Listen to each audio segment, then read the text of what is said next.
Hey there, I'm Christina Johnson, Certified Transformational Nutrition Coach, and I have a special guest with me here tonight. This is the first time I've had somebody live with me in kind of a little interview conversation type setting, so I'm really excited about this. Trisha has agreed to just come on and kind of share her story of the changes that she's made over the past 7 months or so, and she really has had some pretty amazing results. I mean, she's been able to get rid of her sugar cravings and just find a way of eating healthy that feels pretty simple to her. And it's just a healthy lifestyle. And so I'm just excited for her to share that with you. I think that it will be encouraging for you just to hear how somebody actually went through the process and made it work for them. So you want to start just by briefly introducing yourself, saying hi? Hi, my name is Trisha, and I'm a stay-at-home mom with 2 kids. And how old are your kids? My daughter is 2 and my son is 9. Okay. So perfect. Keep me busy. Yes. Yeah, I'm sure. And you watch a little guy during I take care of my nephew who's just about 8 months or so. So they keep you busy. Yeah, definitely not a dull moment in the house. No. So Trisha and I met each other, it was back like late July of last year, July 2017. And I think I posted something on Facebook and she had seen it and reached out to me. And so that's kind of how we met and started working together. But I'm just curious, what was kind of going on for you at that time that prompted you to reach out?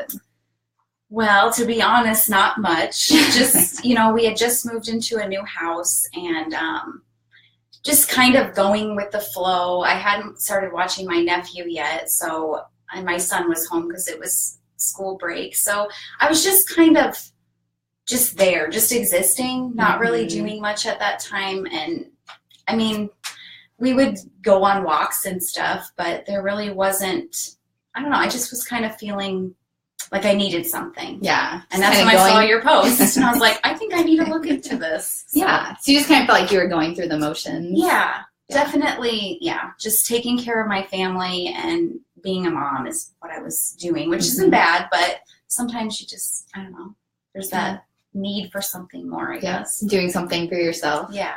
Yeah. So can you kind of just like give us a little bit of history of just like, have you always struggled with food? Have you dieted before? Was this the first time you were thinking about changing the way you eat? Yeah, I've always struggled with my weight. I've gone up and down and never really been in a good spot. Or if I got there, didn't last very long.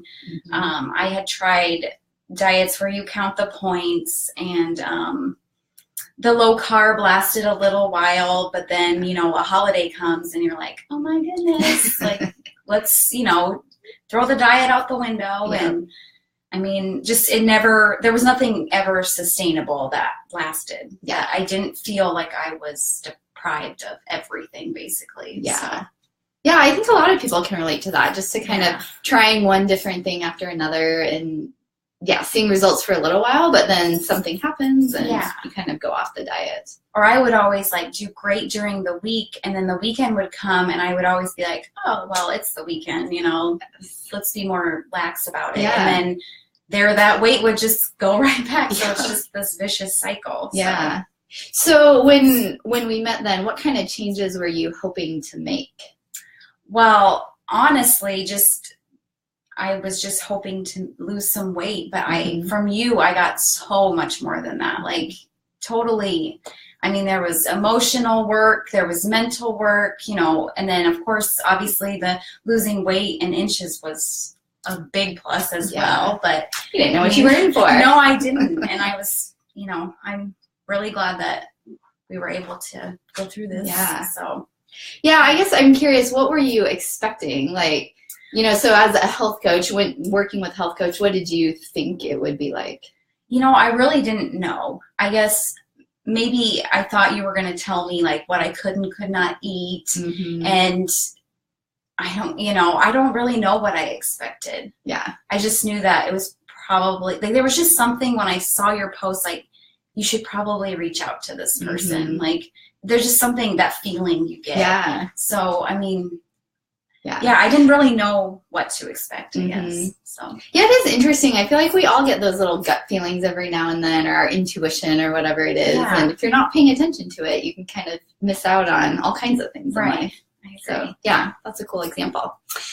Okay, so when we first talked on the phone and kind of had my discovery session that I offer to people, and then I think it talked in total 3 times, I think, before you decided that you wanted to jump in and do this. Yeah. So I'm just curious, what were some of the hesitations that you were facing then? Definitely the fear of failure, because that's what I was used to. Mm-hmm. So, and then obviously the time away, but it's only once a week, but from still, your family. For a mom, that's kind of like, oh, well, I could be at home with the kids, And also, money is always an option or an obstacle as well. Yeah. So, and sometimes you're like, well, I could buy this and this for the kids with that money, but it's like, you know what, they probably have plenty of, they have everything they need, So it was just, that was probably the biggest factor. Mm-hmm. And then of course, fear, like, is she going to help me do all these great things? And then I'm just going to resort back to this person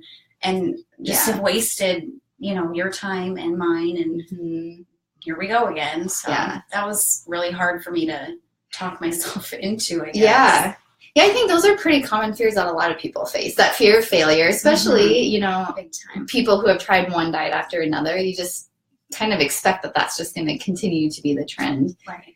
So what kind of made you decide to go ahead and do it?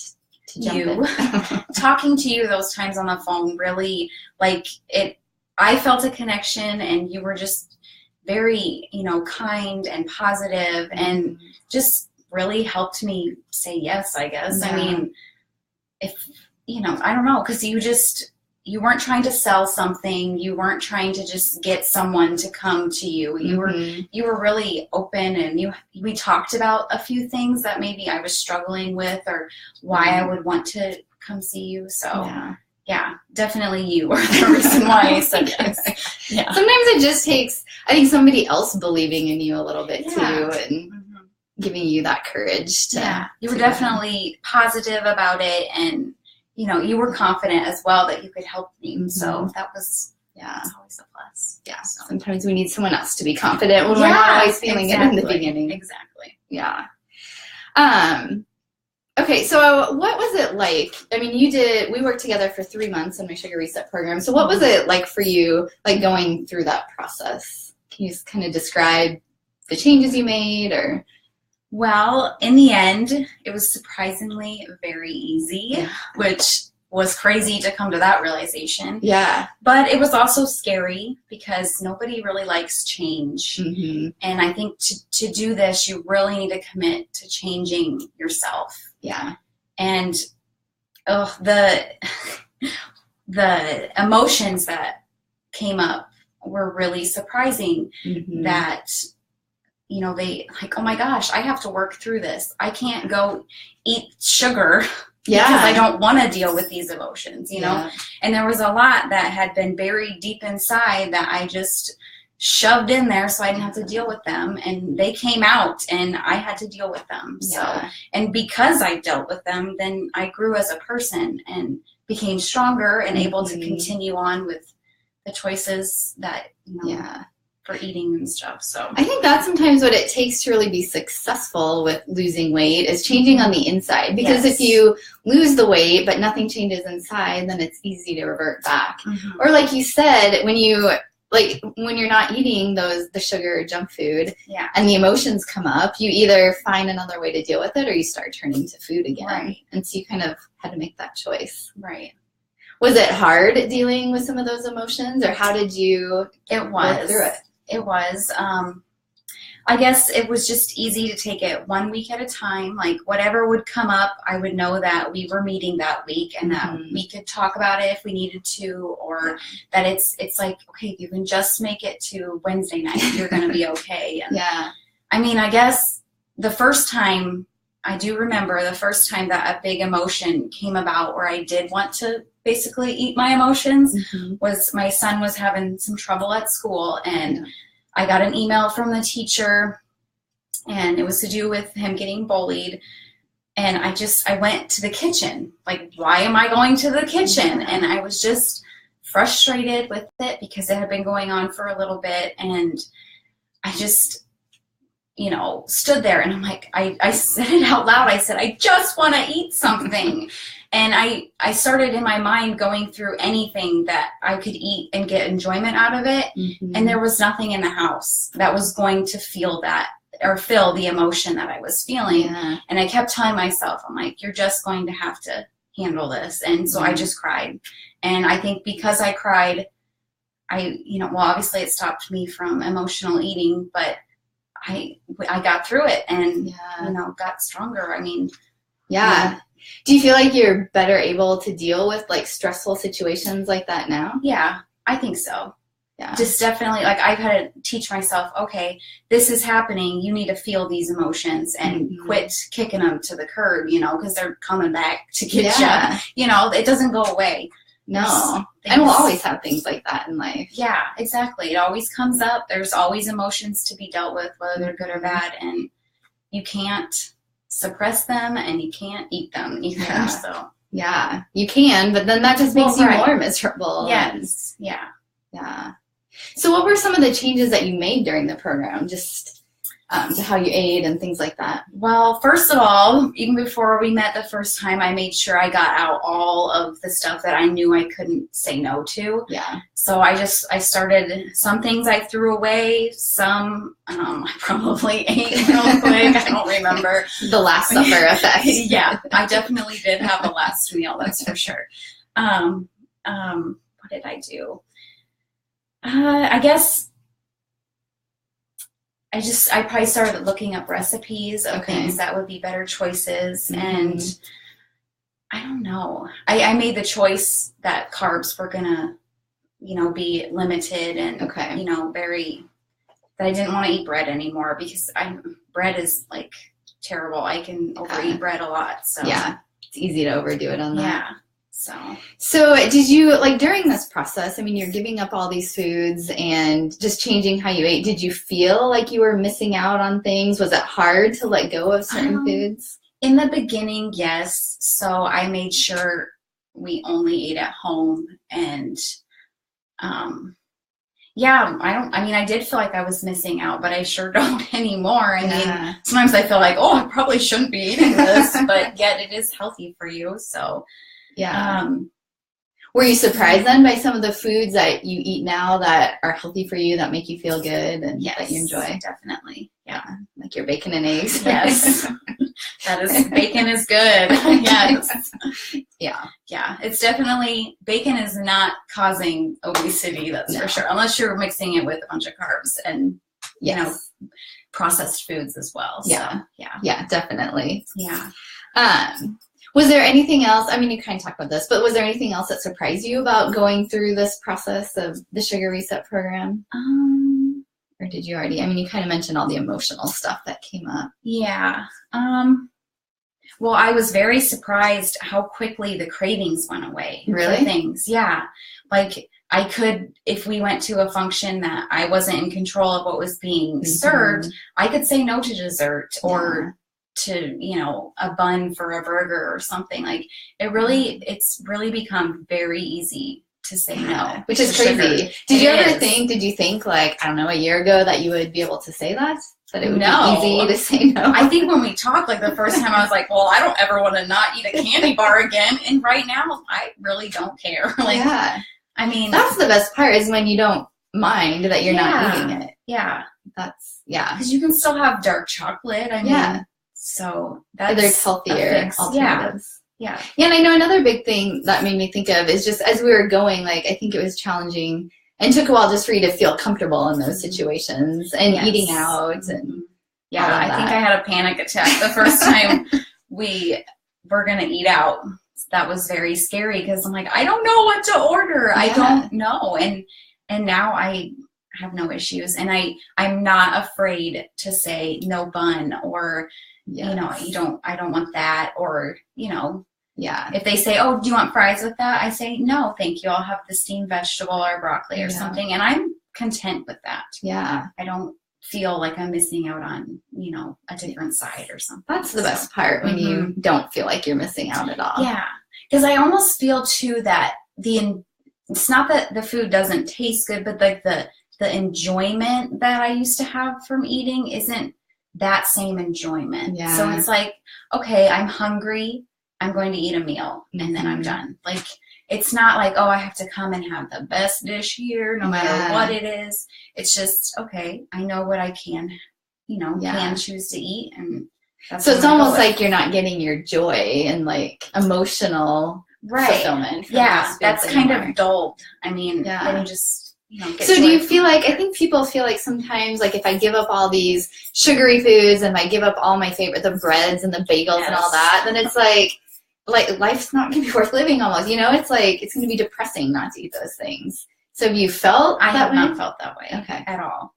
No. Is there anything else? Like, I guess, where do you feel like you get that kind of happiness or joy from? Or I probably by smushing the sugar bug. I mean, I would say that is the one that like wreaks the havoc and makes you feel these things, because I've never ever thought of cutting sugar out. And when you go to cut sugar out, you have this moment, you're like, what am I going to eat? It's in everything. It is. It really is. So, and that really turns on a light too. Like, oh my gosh, look how much sugar I've been eating. Yeah. Look what it's doing to me. I mean, yeah. And then once it's gone, I definitely do not feel deprived. I mean, I found other baked goods to make with healthier ingredients, and I really don't bake a lot. I love to bake, but I don't bake with like white flour or sugar anymore, but like coconut flour and stuff. And I try not to bake often, because that can, for me, set off like a overindulgent trigger.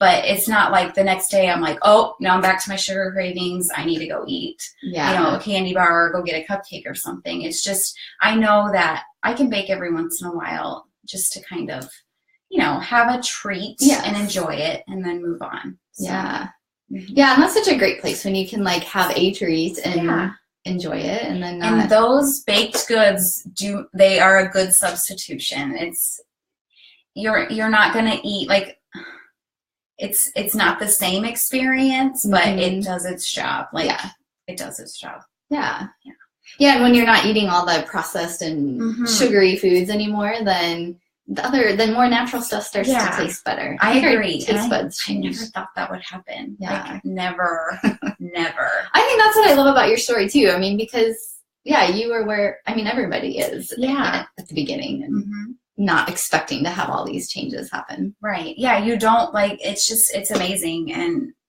just all the discoveries that you make, and you really don't think a single one was a bad discovery. So it's like a whole journey. I feel like it's not just about the food. It's about it is. Everything else. Really have to commit to change and commit to all the levels that go with it. It's not just about the food. It's really not. And it's not a short-term thing either. You need to commit to the lifestyle, the life change. And people laugh when I say that. Like, I'm not on a diet. It's a lifestyle change. And they just, and it's like, but it's true. And if I didn't make it a lifestyle change, then I'd be on my way back to where I was, miserable. Like, just, feeling weighted down by just all the gunk, So so what are some of the like best results or changes that you've seen that you've been happiest about? Well, I don't get that afternoon tiredness anymore. I mean, there might be an occasional day here or there where maybe I didn't sleep well that night, but I do not feel like I need a nap in the afternoon. I do not feel sluggish at all. I'm definitely more motivated to do things. Like, I get extra stuff done at home besides just playing with the kids and doing the regular housework. Like, I get projects done, not my crafty ones, a lot of them. I guess a few that I've gotten done, but just definitely getting, the house always needs something. Like, you always got to do something, clean something, like, just definitely the energy. Of course, the pounds and inches that have gone away, which are amazing. No, you were telling me yesterday the inches. It's amazing how many inches have been lost. Yes. I mean, and continuing. Yes, for sure. And I definitely think that you need to give the scale a break. It's not your friend. You need to measure your body. Yes. Because the scale might say 1 pound, but your inches might be 3.5, 4, maybe even 5.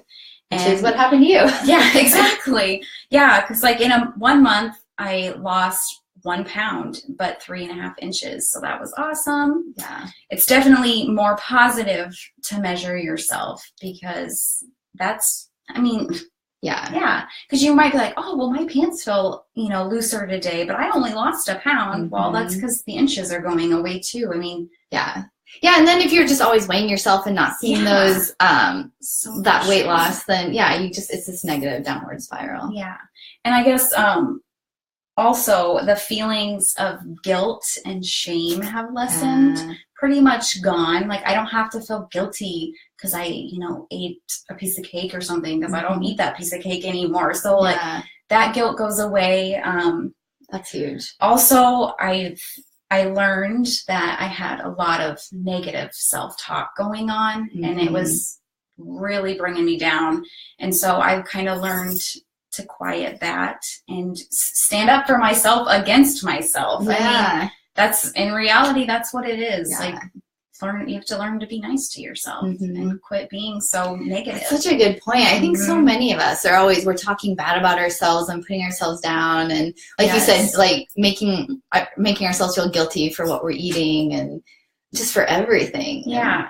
And that really weighs on you too, and that does not give you any motivation to want to change anything. No. And how can you be happy when you're always talking down to yourself? Right.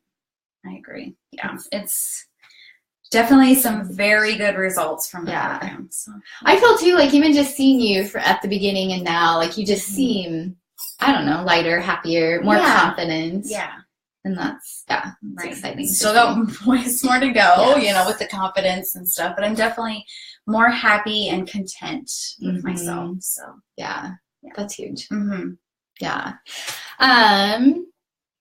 So were there any like changes that surprised you over the past few months? I guess the how easy it was to keep the momentum and the motivation going. It's not like I had to, get out of bed every morning like, okay, you're gonna make good choices, you're not gonna have that, you're gonna have this. Like it's just I used to think about food so much, like all the time. And now I don't even worry about it. Like I might not even think of what to have for dinner until like 3 o'clock in the afternoon. And I know that I have food in the, cupboard. Well, not really the cupboard. There's not really much in the cupboard anymore, but the fridge and the freezer. I have food to make, and I just don't worry about it anymore. Did you realize before, like, how much you were thinking about food or how much food consumed you? Yeah. I snacked all the time. Like, I never was actually hungry ever. Like, that was a big realization, too. How I wasn't even hungry. Yeah. Not at all. And now I pretty much eat 2 meals a day, and then I have a small snack in the afternoon. And, like, that's all I need. Yeah. And so you can eat a meal and then just... food doesn't even cross your mind until... Right. I feel good. I don't need to, snack, have like a snack after a meal and then a snack after a snack, And a snack before your next meal. Yes. I don't need that. And so, okay. And so what about like counting calories and carbs and like measuring food and all of that kind of stuff? Nada. Yeah. How does that feel to let go of all that? Very freeing. Like I don't have to figure out which bacon it is on an app. I don't have to figure out, like, if I make a recipe, I don't have to add everything up and then divide it into how many.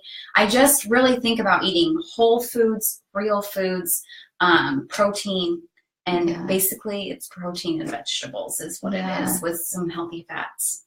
Was it hard to let go of counting calories or of that kind of thing? It was terrible. So what was hard was thinking about the fats part of it, because you're always told that's bad. Yes. But in reality, there are several choices of very good healthy fats for you that will actually keep you full and help you have energy and feel amazing, and help you lose weight. Which is crazy. So the opposite of what we've been told, but it makes it so much easier. Yes. I have thought about maybe I should keep track and see like how many fat grams, calories and stuff just for an experiment, but I haven't done that yet. I know, sometimes just out of curiosity's sake, it's interesting. Mm-hmm. I've done that once or twice in my Fitness Pal, just for like a day, and if I have breakfast, I'm like over the recommendation that they give for fat already. Right. You're like, well, but I'm not done yet today. No. So That's okay. Yeah, you're not wrong. That tracker is. Yeah. Okay, so something else I wanted you to talk about is I know for a lot of moms in particular, it's hard, and you kind of addressed this at the beginning, but it can be hard to make that commitment to do something for yourself, whether it's leaving the home for the coaching sessions, whether it's like just making yourself a priority, spending money on yourself. So I guess, how did you overcome that, or what are your thoughts on that? Well, I guess in the end, you just have to think, if I'm not good, then my kids aren't getting all that they could from me. Like, you're not being the best person you could be, so you're not necessarily being the best mom or the best wife. Like, if you feel down about yourself and you're just quietly beating yourself up all day long, then how are you there for your kids? They love you, and in their eyes, like, you're the best person there ever was, and you're amazing, you're beautiful. Like, they don't see what you think, they don't think you're too fat, or you're not this, or you're not that. You're amazing to them. So I think you really need to feel that way about yourself. Like, it's a really hard transition, and I'm not fully there yet. Like, I still have my doubts about myself, and I don't always feel the best about myself, but you just fight. You have to fight those thoughts. But and kids pick up on those things too, I think, and then they can internalize them, and if mom thinks this way about herself, then what about me too? And my daughter is definitely very in tune with emotions, like with me and my husband and my son. She knows us all, and she can pick up on whenever we're, having a bad time, and she will be like, "Are you okay? You okay?" And it's like, I mean, whether you're trying to cry or not cry, or whatever moment you're having, she can pick up on that. And so, I mean, not that your kids can't see you in a weak moment, but I really think you need to love yourself, and you need to feel good in your skin and about yourself, because you're probably really not a bad person, just because you have extra pounds, or, sugar is a really big, it's a monster, and it will consume you. And when you get it out, like, I just think it's easier to make those healthy changes mentally for yourself, and, with your diet as well. Yeah. And I think too, just setting that role model for your kids of that healthy relationship with food, and not dieting, on and off all the time, or not stressing out about food, but just, modeling that. Right. And I mean, I'd hate for either one of my kids as an adult or a teenager to feel the way I've felt about myself. Like, I would do anything to help them get over it. It's just, so you want to, conquer your demons. So if they do end up feeling those, that you can help them, and just, I don't know, help them through anything that they'll need, I guess. That's a great point. Yeah. Just being there for them in that way. So have you noticed, by you making these changes, has it impacted your family, your friends, and other people in any way? Yeah. My husband has lost 15 pounds. Which is crazy. Yeah, and And was he really trying to during this time? No, he didn't make any efforts. Okay. He just ate what I served him for dinner, because he's obviously at work during the day, and sometimes he'll take something with him that's a better choice, and sometimes he'll eat out, but he might make a better choice when he eats out as well. Yeah, I just know it's put a thought in his head, so he thinks about it. Yeah. I guess at meals, I've stopped serving buns. My son was not happy at first, but he eventually stopped asking for them, and he knew he wasn't going to get one. Yeah. And he really doesn't mind anymore. So he's kind of gotten used to it. Yeah. Yeah. That's great. And just, he just eats what he is served. It's not always, the vegetables, you could eat some broccoli. So instead, I'll make him green beans or something. But he doesn't seem to mind. And that's great to hear, because I think that's a lot of people's big concern is, you know, my kids won't eat vegetables, or it's hard to like get the family on board. So was it challenging to like get them on board? I'm still kind of a short order cook. Okay. But it's really not that hard. Yeah. Like, you know, my son will eat the protein of the meal, and then I just have to make a different side. And it's not like the side is going to be pasta or something that takes a while to cook. It's a vegetable, you know, or fruit or something, whatever goes with whatever we're having. And I mean, my daughter, she doesn't really eat much, so I just give her what she'll eat. Still. Yeah. So yeah, it hasn't been something where I want to pull my hair out about. So. What about then, like, I know you have, like, friends over often and things like that, or you go to other people's houses. Like, we usually have friends over about once a month, and in the beginning, like, the couple that we met that comes over often, we met them around when we started. Okay. And, like, the first night they came, she works at a bakery, so she brought this big box of amazing things. And then we as we got to know each other more, you know, I kind of told them that, well, I'm not eating sugar anymore. So now when they come over, we always bring friendly foods, I guess we call it. Like, they'll bring, like, a veggie tray or something, and I'll make something friendly as well, so everyone can eat it and enjoy it, and it's healthy. And you don't feel like you went out on the weekend and you blew, you know, just blew it. So. But you still got to get together with people and have, like, the fun social situation. Yeah. And the food's always good. So we never have any complaints. Yes. So. That's the best thing. I mean, I think there are so many healthy foods that actually taste good too. Yes. When you just start looking for different recipes and things. I agree. So I guess kind of as we start wrapping up here, what are, like, I guess some of the biggest lessons that you've learned over the last few months that you want to share, or pieces of advice? I guess the biggest lesson that I learned is that you don't really know how much, like, sugar or food controls you until it doesn't. Yeah. And then you just get that realization that you're free. And that sounds crazy and like a dream. It does, but it's so true. I mean, it completely consumes you. You just feel so free, and like, you don't have to think so hard about it, you know, and worry about something that's really not that important. Because I mean, you know, I mean, you're gonna eat, but you don't have to think about it all the time. So, also, you have to find substitutions. You know, if you love cherry cobbler, you need to find a better version for cherry cobbler, which I don't know. I mean, there are a lot of, you had recommended me to look up paleo recipes, and a lot of those are amazing, very clean ingredients and no sugar.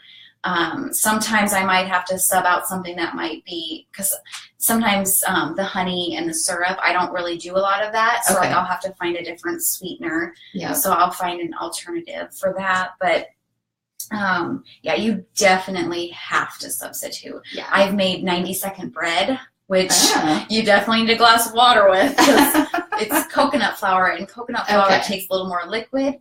But that, I would make that, cut it in half, toast it, put a little bit of peanut butter on it, and that felt like I was eating peanut butter toast. Yeah. And kept me full for a very long time. And that's a great piece of advice, just that having healthy substitutions, because that's how you go through this and not feel deprived, like you're missing out. Yeah, definitely.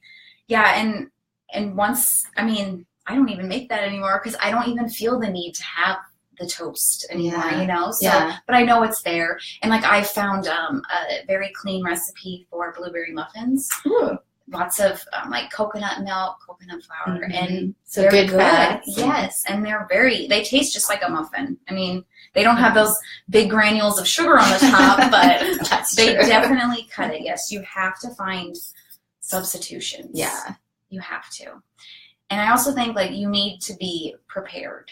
You can't, go to the grocery store hungry and then, I'm going to stop and get McDonald's on the way home because I am so hungry I can't wait. I've actually been in that situation, and thank goodness I had eggs at home. I don't know where I was. I don't think I was at the grocery store. I don't remember, we had to run an errand or something, and I was so hungry, and I'm like, oh, I could stop here, but what would I eat? I could stop there, what would I eat? And I'm like, I have eggs at home. I went home and I scrambled eggs and was good. And you're good. And I felt so much better that I didn't just pick the easy way out. Yeah. You have to have the food at home. If you're going to be gone for a while, figure out a snack that you can take to keep you to the next meal. Like, something that... It's just kind of thinking through it a little bit. Yes. Thinking ahead. Yes. And having those go-tos in your cupboard that like the eggs, that you can make them real quick if you need to. Yeah. Yeah. And they'll definitely keep you full for a while. Yeah. I guess... a big lesson was the whole, it's not just making eating changes. It's definitely the whole person. Yeah. You need to commit, I believe. Yes. So, I'm curious too, because we had kind of talked about this a little bit before, but just, did you ever feel like there was like one way to do this? Like you had to follow, like you had to give up carbs, or you had to... No, because you give the list of each food category, and then like if you don't like something, don't eat it. But and then you can make great choices off of all those lists, and you know what's good. And with all of that food that you have to choose from, you don't need anything more. Like, I mean, there might be a time where you're celebrating something and maybe you want to enjoy a dessert at a dinner or something. Then fine. Like you always said, have that moment of enjoyment and move on and get back to your daily life. Like, don't be like, oh, I had the dessert, it's all blown. Like, I'm just going to wake up and have, I don't know. Yeah. Something terrible for breakfast. Whatever that would be. I don't want to make any assumptions. That blueberry muffin with the sugar on top. Yeah, exactly. And that's actually helped me through a few times, because Lord knows I'm not perfect. I've had a couple times where I've, had something that I don't normally have. Yeah. And I always think, it's a new day. You keep going. You just keep doing what you're doing. That did not set you back. That does not define you today. You just keep going. Yeah. Yeah, and you really took time, I think, too, and to like experiment a little bit with what worked best for you. And for you found that lowering your carbs is the easiest, the best way for you to do it. But like you experimented and tried a couple different things. And I still like to make a sweet potato here and there, and I those better choice carbs that I like to enjoy every once in a while. But I just don't, and I think it's my body doesn't really break down carbs the way it's supposed to as well. So I really don't miss them that much. I mean, it's just crazy. If I want a carb, then I'll make a sweet potato with supper, and we move on the next day. I mean, but it doesn't really happen that often. So that's great. You really just made it your lifestyle. Like this is just, it's how you live now, and just part of who you are. Yeah, definitely. Yeah, very cool. Well, so I guess any last thoughts you want to share, or encouragement or anything? Well, I guess another thing that you told me that really helped me as well was, don't look at it as you can't eat that. It's, I don't eat that. Yeah. And that's okay. And it sounds really crazy the first like 10, 20 times you say it to yourself when you're refusing to eat something, or, you see something at the grocery store, we're like, well, I don't eat that anymore. Or in a recipe even, well, I go through my recipes. If I don't eat this, that's not going to be made. Or can I substitute something, or just take it out, and is that going to ruin the recipe? But you have to keep the positivity about it. Yes. Otherwise you're going around saying, oh, I can't have any dessert, or I can't have that drink, or and it takes all your power away. It's like somebody else is telling you can't have this or that. That's the perfect wording. It does. It takes away the power, and then you're not in power. The food's back in power again. Or the diet you're following, or whoever you're working with. Definitely saying, I don't eat that. And you've also taught me that it's okay to say no. If you're at someone's house, it's okay to say no to dessert or whatever. I mean, if the whole meal is like a big carb and you don't eat carbs anymore, then it's okay to say, no, thank you, I'll pass.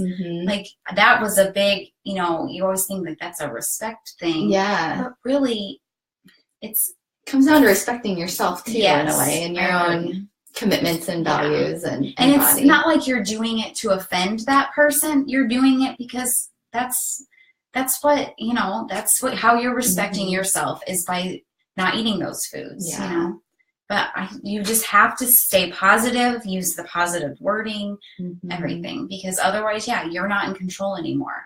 And I've actually learned, too, that I kind of like to be in control of some things. And I learned that when I'm not, I kind of get anxious about it. Yeah. So it's nice to be able to control this. Yeah. And to feel in control of food, more or less. Yeah. It's not dictating or ruling your life. Right. And then, you don't have the negative talk too, like, oh, well, you should have a piece. Why can't you? Or, or you ate that. Now you destroyed everything, and it's like, no, I didn't. Yeah. I'm gonna, either restart the next day or, or it's okay that I didn't eat that. Yeah. So, yeah. Well, this has been so good. Thank you so much for sharing all of this with us. I feel like you've had so much success and you've just been so committed to the process from the very beginning. Like you were just determined to make it work, and there were definitely challenges that came up, but you were just willing to face them and willing to do, I think, that inner reflection and deal with the emotions. And I think that's what has made you so successful. Yeah. Even through the holidays, getting through the holidays without gaining the typical. Though every winter, I usually gain probably 10 to 15 pounds because I would lose maybe 10 pounds during the summer. Yeah. I lost 6 pounds this winter, and I'm not sure how many inches, but 6 pounds losing in the winter. Yeah. I mean, versus that says a lot. It does. Yeah. So it just shows, I really feel like this is something that's going to be just an ongoing lifestyle for you. Yes. I can't imagine you, this, I did not say this is not my quote, but you had told me that one client had said, I can't imagine not eating like this. And that was another thing when we talked on the phone, why I was like, I'm going to see if that's real. And it is. Yeah. It is. That's, so cool to hear. Yeah. It really is. I know. I thought about that last night. It's like, It's true. We doubt whether it's possible. We doubt ourselves, and we failed at diet so many times. But to see it happen is pretty exciting. Very. So, well, thank you so much for coming on tonight. I know it's kind of scary going live, and so it's been fun. Yes, we did. So, if anyone has any questions or comments, feel free to put them below, and we'll follow up with that. So thank you so much, and we'll see you next week.